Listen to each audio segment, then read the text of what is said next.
Hello students, my self मेघना miss. मैं आज आपको स्टैंडर्ड 7 की जहाँ चाह वहाँ रहा ये कहानी बताने वाली हूँ। इसके रचयिता है अनुराधा मोहिनी। बच्चों, इस कहानी में बताया गया है कि यहाँ पे एकता का महत्व, संगठन एवं श्रमदान का महत्व समझाया है इस कहानी में। साथ ही असंभव कार्य को संभव करने की प्रेरणा भी दी है। लेकिन यहाँ पे सिर्फ बड़ों का कार्य नहीं है, तो यहाँ पे बच्चों का कार्य है। उनकी सहायता से गांव की प्रगति कैसी होती है ये यहाँ पे बताया गया है। देखते हैं कहानी क्या है। ये सभा गांव की पाठशाला की घंटी बजी। ए सभा ये गांव का नाम है। पाठशाला यानी स्कूल की घंटी बजी। धुआंधार बरसात हो रही थी। अभी क्या है, बरसात का मौसम तो चल ही रहा है। धुआंधार यानी बहुत बरसात हो रही थी। वर्षा के कारण प्रार्थना मैदान पर न होकर कक्षा में संपन्न हुई। प्रार्थना, जब हमारे स्कूल में बारिश होती है तो हमारी जो प्रेयर होती है, जो प्रार्थना थी, वह कहाँ पे हर एक क्लास में होती है।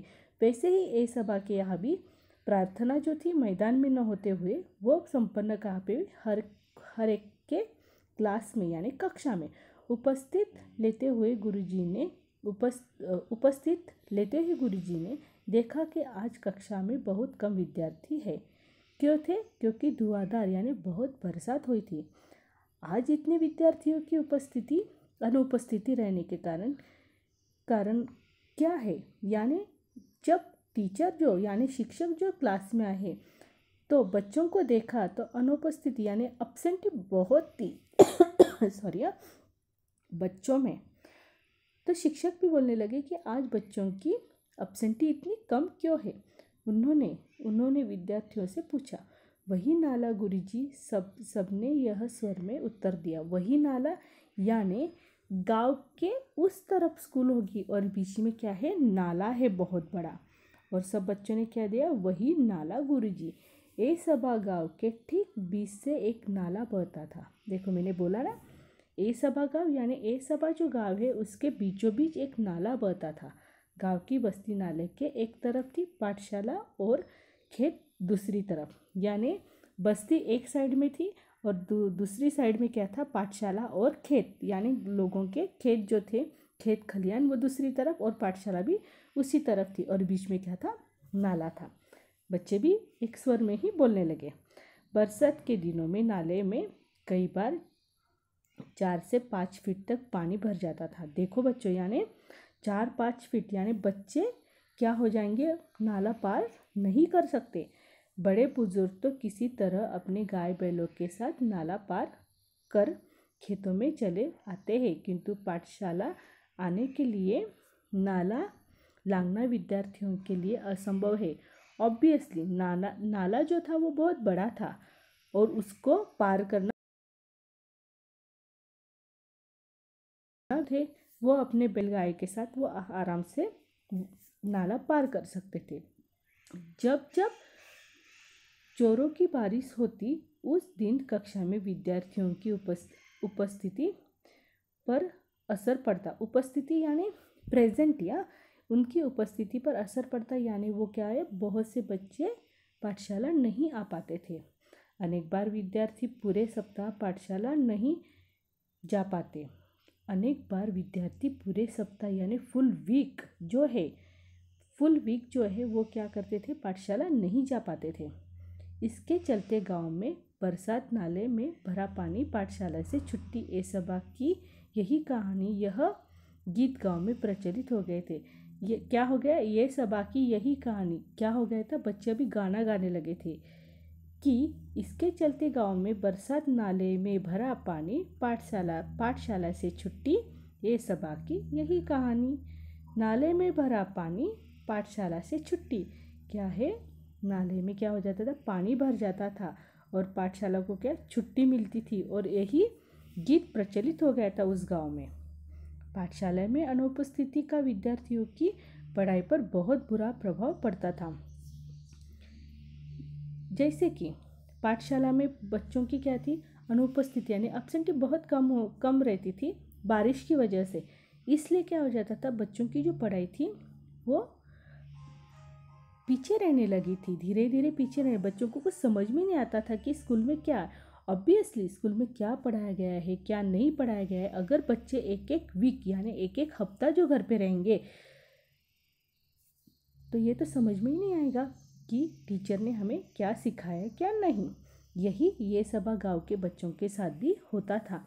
अच्छी श्रेणी लेने वाले विद्यार्थी भी वार्षिक परीक्षा में पीछे रह जाते थे। वार्षिक परीक्षा यानी फाइनल, अच्छी श्रेणी यानी अच्छे गुण अच्छे मार्क्स लाने वाले जो बच्चे थे वो फाइनल एग्ज़ाम में भी क्या हो जाते थे, पीछे हो जाते थे। रीज़न था सबसे मेन वो बड़ा नाला जो बारिश में फुल हो जाता था। सब परेशान थे, पर क्या करते, मार्ग असंभव था। अभी बच्चे और उनके माँ बाप सब क्या थे, उस नाले से बहुत परेशान हो गए थे, है कि नहीं। असंभव, लेकिन क्या है, असंभव में मूल शब्द संभव होता है। असंभव में मूल शब्द क्या है, संभव। यहाँ पे बोला गया है कि क्या कर सकते, कोई मार्ग नहीं, असंभव है सब, लेकिन असंभव का मूल शब्द है संभव, यानी हो सकता है। अगर कोशिश किए करे तो, नहीं करे तो कुछ नहीं होगा, लेकिन कोशिश करोगे तो हर एक बात संभव है। यदि संभावना एक दिन एकाएक काम कर गई, हुआ यह कि उस दिन भारी वर्षा के कारण ए सभा के अधिकांश विद्यार्थी पाठशाला नहीं जा पाए। देखो, बहुत सारे विद्यार्थी जो थे ए सभा के गांव के, वो जो है वो स्कूल जा नहीं पाए थे।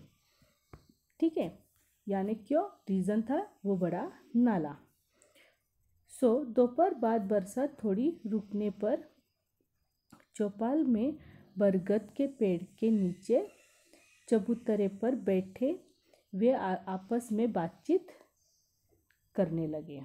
अभी क्या हो गया था, चौपाल यानी एक बड़ा सा पेड़, उसके नीचे जो था वो सीमेंट का जो वरांडा बोलते हैं ना, वो बनाया हुआ था, और वहाँ पे सब बच्चे जो थे दोपहर में आके बैठ गए बातचीत करने के लिए।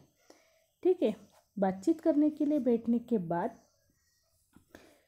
आपस में बातचीत कर रहे थे। तभी तुषार ने कहा, अरे इस बरगद के पेड़ में भूत है। अचानक से तुषार बोला। सब जो स्टूडेंट्स थे जो स्कूल नहीं जा पाए थे वो सब दोपहर को बैठे एक बरगद के पेड़ के नीचे, यानी बनियान ट्री के नीचे। और वही अचानक तुषार क्या बोलता है, इस पेड़ पर क्या है, भूत है। यहाँ क्यों बैठे हो, भूत सब कोरी कल्पना है, बकवास है। क्या हम में से किसी ने भूत देखा है? सब केवल मनगढ़ंत बातें हैं। जूही ने कहकर बातचीत आगे बढ़ाई। जूही बोली कि भूत जो है ना वो सिर्फ मनगढ़ंत कहानियाँ हैं, बातें हैं, ऐसा कुछ भी नहीं होता। यह बोल के जूही ने बातचीत जो है आगे बढ़ाई। आज एक और अनुपस्थिति यानी अब्सेंटी लग गई। मेरी अब तक 14 अनुपस्थितियाँ हो चुकी हैं। बरसात में उज्ज्वला ने परेशानी भरे स्वर में कहा। अभी क्या है, उज्ज्वला, जूही और तुषार, ऐसे कुछ बहुत से फ्रेंड्स थे, वो अचानक से वहाँ पे एक दोपहर में बरसात कम हुई और वो आके बैठे।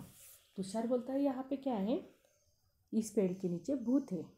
जूही बोलती है, ये सब बकवास है। ऐसे बोल के जूही ने बातचीत आगे बढ़ाई और बोली कि मेरी कुल मिला के 14 छुट्टी हो गई स्कूल की।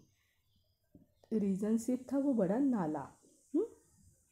आगे का लेसन में आगे के लेक्चर में सिखाऊंगी।